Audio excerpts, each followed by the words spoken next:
আলাইকুম গাইস, আজকে আমরা একটা গল্প বলবো। ডালিম কুমার ও কঙ্কাবতী। এক ছিল রাজপুত্র, তার নাম ডালিম কুমার। তার ছিল এক পঙ্খিরাজ ঘোড়া। ঘোড়ায় চড়ে সে দেশ বিদেশ ঘুরে বেড়াতো।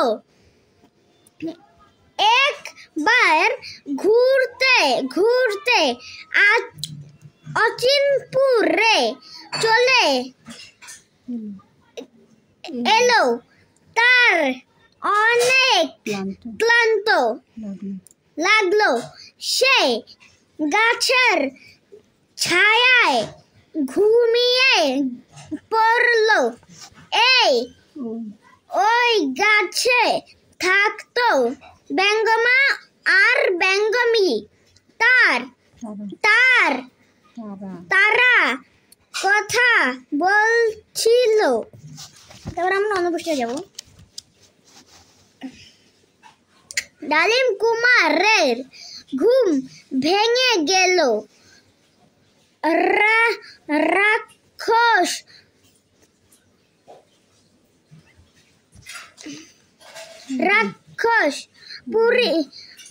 রাক্ষসপুরী অনেক দূরে।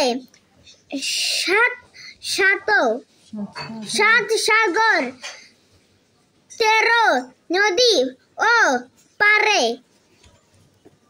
ডালিম কুমার 7 সাগর 13 নদী পার হলো। তারপর রাক্ষসপুরীতে পৌঁছালো। তখন রাজকন্যা কঙ্কাবতী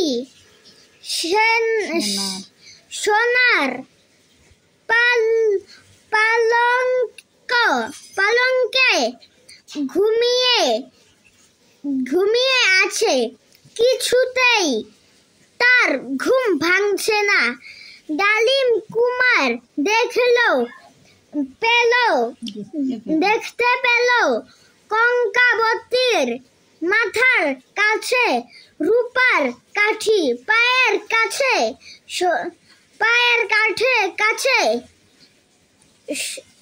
সোনার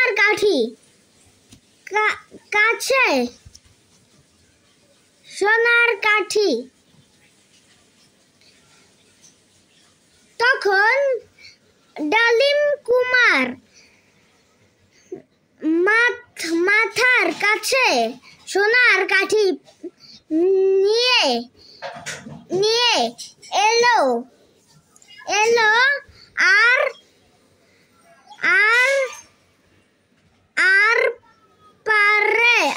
পায়ের কাছে নিয়ে এলো রূপার কাঠি। অমনি কঙ্কাবতী জেগে উঠল। ঠিক তখনই রাক্ষস ঘরে ঢুকলো। সাথে সাথে ডালিম কুমার তরবারি বের করলো। কঙ্কাবতী বলল,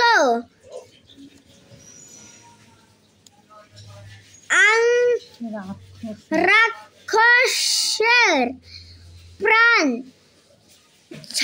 আছে একটা টিনের কৌটার ভেতরে। ডালিম কুমার জানে না সেই কৌটা কোথায়। কঙ্কাবতী ছিল অনেক সাহস। সে তখন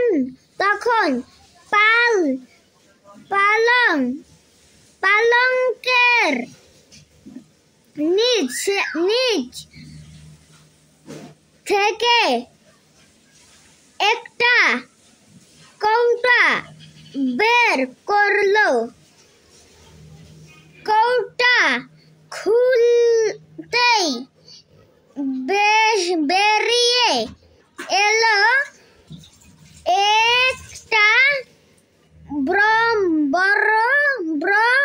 ভ্রমর। তখন কঙ্কাবতী তরবারি দিয়ে ভ্রমরটাকে কেটে ফেললো।